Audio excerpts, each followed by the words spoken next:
வேண்டாம் நல்ல மனம் உண்டாம் மாமலர நோக்குண்டாம் துப்பார் திருமேனி தும்பிக்கையான் பாதம் தப்பாமல் சார்வார் தமக்கு. இப்போ நம்ம இந்த வீடியோவில் பார்க்கக்கூடிய தலைப்பு குரு பெயர்ச்சி 2026. 2ஆம் தேதி ஜூன் மாதம் 2026 அன்று நிகழக்கூடிய குரு பெயர்ச்சியானது மிதுன ராசியிலேருந்து கடகராசிக்கு குருபவன் பெயர்ச்சியாகி போகிறாங்க. அந்த கடகராசி அப்படிங்கிறது குருபவனுக்கு உச்ச வீடு. ஸோ அந்த உச்ச வீட்டுக்கு குருபவன் போகும்போது தன்னுடைய முழு வீச்சில் நன்மைகளை அனைத்து ராசிகளுக்குமே கொடுப்பார். அதில் குறிப்பிட்டு சொல்லணும் அப்படின்னா ரிஷபம், மிதுனம், கடகம், சிம்மம், துலாம், தனுசு, கும்பம், மீனம் இந்த 8 ராசிகளுக்கும் முழுமையான நற்பலன்களை அதிகப்படியாக கொடுத்துட்டு மற்ற ராசிகளை 4 ராசிகளை தீமைகளை கொடுக்க போகிறது இல்லை. ஆனால் இந்த ராசிகளுக்கு கொடுக்கக்கூடிய முழு சுப பலன்களை அவங்களுக்கு கொடுக்கறதுல கொஞ்சம் தாமதப்படும், அவ்வளோதான். குரு பகவான் இயற்கை முழு சுப கிரகம் அப்படின்னு பேர். குரு பகவானுடைய காரகத்துவம் அப்படின்னு பார்க்கும்போது ஒழுக்கம், நேர்மை, மெரிட்டாக நடந்துக்கிறது, இந்த மாதிரியான விஷயங்களுக்கெல்லாம் காரகத்துவம் வைக்கிறாங்க. அதனால் இவருக்கு பேர் தன புத்திரக்காரகன்னு பேர். குரு அப்படின்னாலே ஒருத்தருக்கு வழிகாட்டுறவர் அப்படின்னு பேர். ஸோ இந்த அடிப்படையில் குருபகவானுடைய பெயர்ச்சி அப்படிங்கிறது இந்த 12 ராசிகளுக்கும் முழு சுபத்தன்மைகளை இருந்தாலும் மேலே சொன்ன 8 ராசிகளுக்கு அதிகப்படியான நன்மைகள் நடக்க இருக்குங்க. இந்த மீதி உள்ள 4 ராசிகளும் பரிகார ராசிகளை இங்கே எடுக்க வேண்டியதில்லை, ஏன்னா அதுக்கும் நல்ல பலன்களை தான் கொடுக்க போகிறாங்க. இருந்தாலும் இந்த 12 ராசிக்காரங்களும் இந்த 2ஆம் தேதி மார்ச் மாதம் 2026 வருஷம் டைம் நீங்கள் பார்க்க வேண்டிய அவசியம் இல்லை. நீங்கள் வசிக்கக்கூடிய இடத்துக்கு பக்கத்தில் இருக்கக்கூடிய சிவாலயத்துக்கு போயிட்டு சிவனுக்கு ஒரு அர்ச்சனை செய்துட்டு வந்தீங்க அப்படின்னா மிகவும் ஒரு சிறப்பான ஒரு விஷயமா இருக்கும். குரு பகவானை வழிபடுறது மூலமாக ஒருத்தருக்கு தனம் கிடைக்கும், கல்வி கிடைக்கும், பொருளாதாரம் கிடைக்கும், சமுதாயம் அந்தஸ்து கிடைக்கும், கௌரவம் கிடைக்கும்.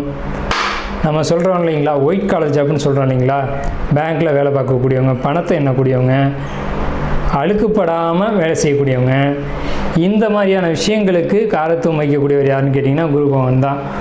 அதுலேயும் கடகராசியில் குரு வர்றது அப்படிங்கிறது கஜகேசரி யோகம்னு பேர்.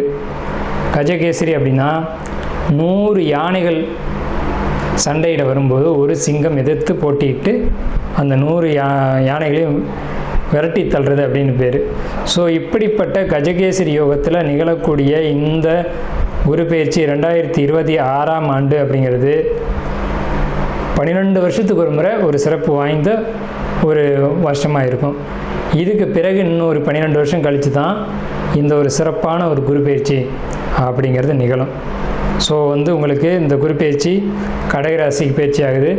குரு பலன் அப்படின்னு பார்க்கும்போது சந்திரன் என்ற வீட்டுக்கு, அதாவது கடகராசிக்காரங்களுக்கு அல்லது ரிஷபராசிக்காரங்களுக்கு, மேலே சொன்ன இந்த 8 ராசிக்காரங்களுக்கும் குருபலன் அப்படிங்கிறது வந்துடும்.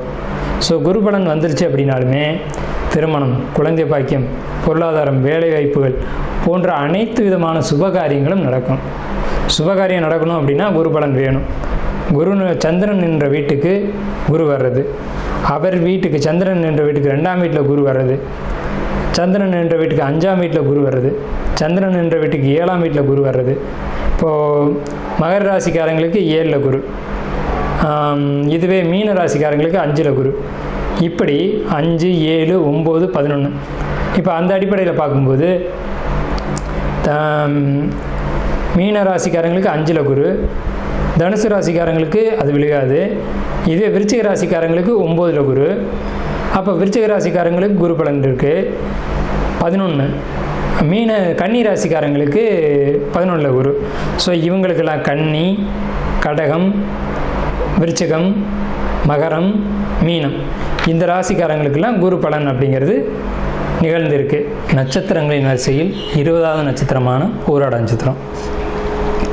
பூராட நட்சத்திரக்காரங்க உடல் சார்ந்த விஷயங்களில் ரொம்ப ரொம்ப ரொம்ப ரொம்ப எச்சரிக்கையாக இருக்கணும். என்ன எச்சரிக்கை? உடம்புக்குள்ளே பிரச்சனை வரும், ஸ்கேன் பண்ணுவீங்க, எக்ஸ்ரே எடுப்பீங்க, ஆனால் என்ன பிரச்சனை டயக்னோஸ் பண்ண முடியாது. என்ன சார் ஆச்சரியமாக இருக்குது அப்படின்னா அது அப்படித்தான். இப்போது ஒரு நெஞ்சு வலிக்குது அப்படின்னா ஹாஸ்பிட்டல் போவீங்க, எம்ஆர்ஐ எடுப்பாங்க, இசிஜி எடுப்பாங்க, எக்கோ எடுப்பாங்க. அப்போ ஜஸ்ட்டில் என்ன இருக்குதுன்னு தெரியணுமா இல்லையா? இசிஜி எடுத்தாச்சு, எக்கோ எடுத்தாச்சு. இசிஜின்றது அந்த ஹார்ட்டோடைய பம்பிங் காமிக்கும், எக்கோன்றது பிளட்டெல்லாம் கரெக்டாக போயிட்டு வருது அப்படிங்கிறத காமிக்கும். இதை தாண்டி வலி வர வேண்டிய அவசியம் இல்லை இல்லையா? ஆனால் வலிக்கும். ஸோ மர்மமான பிரச்சனைகள், மர்மமான நோய்கள் தாக்கக்கூடிய காலகட்டம். குறிப்பிட்டு சொல்லணும்னா பூரண நட்சத்திரக்காரங்களுக்கு இப்போ பயங்கரமாக வெயிட்டு போடும். இந்த குருப்பெயர்ச்சிக்கு பின்னாடி அடுத்த குருப்பெயர்ச்சிக்குள்ளே வெயிட் பயங்கரமாக எகிறோம். வெயிட்டு போடாத அளவுக்கு பார்த்துக்கோங்க. ஏன் வெயிட்டு போடுது அப்படின்னா, குரு உச்சமடைகிறார் 8ஆம் வீட்டில். ஏன் வெயிட்டு போடுதுன்னு உங்களாலே கண்டுபிடிக்க முடியாது. டயட்டில் இருப்பீங்க, எக்ஸசைஸ் பண்ணுவீங்க, யோகா பண்ணுவீங்க, ஆனால் வெயிட் போட்டுக்கிட்டே இருக்கும். ஸோ என்ன தான் தீர்வு அப்படின்னு கேட்டிங்கன்னா, சரியான நேரத்துக்கு சரியான உணவுகளை எடுத்துக்கிட்டு, சரியான தூக்கம், சரியான விழிப்பு, சரியான வாழ்க்கை முறை, நடைமுறை இதெல்லாம் பண்ணிங்க அப்படின்னா கண்டிப்பாக அந்த பிரச்சனையிலேருந்து வெளியில் வரலாம். ஆனாலும் உடல் ஆரோக்கியத்தில் ரொம்ப எச்சரிக்கையாக இருக்கணும். எந்த நிமிஷத்துலையும் எந்த விஷயத்துக்காகவும் நீங்கள் கவனமாக இருக்கணும். அதே மாதிரி பழைய சொத்துக்களை, பழைய வாகனங்களை நீங்கள் வாங்கக்கூடிய யோகம் உண்டு. உங்கள் குடும்பத்தில் சுபகாரியங்கள் நடக்கும். ஆடை ஆபரணங்கள் போன்ற விஷயங்கள் வாங்கி சேர்ப்பீங்க. தங்க நகைகள், வைர நகைகள், மிக அரிதான நகைகள், கிடைக்காத பொருட்கள் இதெல்லாம் வாங்கி வீட்டில் சேர்ப்பீங்க. சொல்லப்போனால் இந்த பழைய நாணயங்கள்னு சொல்லக்கூடிய விஷயங்கள்லாம் இருக்குது பார்த்தீங்களா, அரிதான பொருட்கள்னு சொல்கிறாங்க பார்த்தீங்களா, அதெல்லாம் வாங்கி வீட்டில் சேர்ப்பீங்க. வீடை ஆல்ட்ரு பண்ணுவீங்க, இடித்து கட்டுவீங்க. அதே மாதிரி புது வீடு கட்டணும் அப்படின்ற எண்ணம் உங்களுக்கு வராது. வீட்டை வாங்கி இடித்து தான் கட்டணும் அப்படின்ற எண்ணம் வரும். இல்லை பழைய வீடு இருக்குது சார் என்கிட்ட அப்படின்னா அதை ஆல்ட்ரு பண்ணுவீங்க. அதில் அளவு குறை, இல்லை இட அமைப்பு குறை, வாஸ்து குறை அப்படின்னு பார்த்துட்டு மாற்றி கட்டுவீங்க. கட்டினா நல்லா இருக்குமா அப்படின்ற ஒரு எண்ணம் உங்களுக்குள்ளே வரும். விரை செலவுகள் வரும், அதனால் மாற்றி கட்டுவீங்க. கட்டினதுக்கு பிறகு உங்கள் லைஃப் நல்லாயிருக்கும். இந்த குரு பெயர்ச்சி காலகட்டத்திலேயே வீடு சம்பந்தமான பணிகளை நீங்கள் செய்யும்போது, குடும்பத்தில் விரை செலவுகளை நீங்கள் செய்யும்போது எல்லா பிரச்சனைகளும் முடிவுக்கு வரும். ஆனாலும் கூட நீங்கள் இந்த குரு பெயர்ச்சி முடிகிற வரைக்கும் உடல் விஷயத்தில் எச்சரிக்கையாக இருங்க. குறிப்பிட்டு நான் சொல்கிறேன், யோகாவை மட்டும் விட்டுறாதீங்க, டயட்டை விட்டுறாதீங்க. யோகா ரொம்ப அவசியம். எந்த ஒரு பிரச்சனைக்குமே உடல் பிரச்சனைகளை பொறுத்த வரைக்கும் யோகா அப்படின்றது கரெக்ட் பண்ணிடும். மெடிடேஷன், தியானம் ரொம்ப ரொம்ப ரொம்ப அவசியம். சக்கரா தியானம் சொல்லக்கூடிய 6 ஆதாரங்களையும் நீங்கள் கரெக்டாக வச்சுக்கணும். இதில் ஒன்று மிஸ் ஆனாலும் வடிவேல் சொல்கிற மாதிரி தான், எது மிஸ் ஆனாலும் பிரச்சனை ஆயிடும். ஸோ அதுதான் நீங்கள் கவனமாக இருக்க வேண்டிய விஷயம். அப்படிங்கிறது பூரண நட்சத்திரக்காரங்களை பொறுத்த வரைக்கும் இப்படி ஒரு வித்தியாசமான ஒரு பலன்கள் இருக்குது.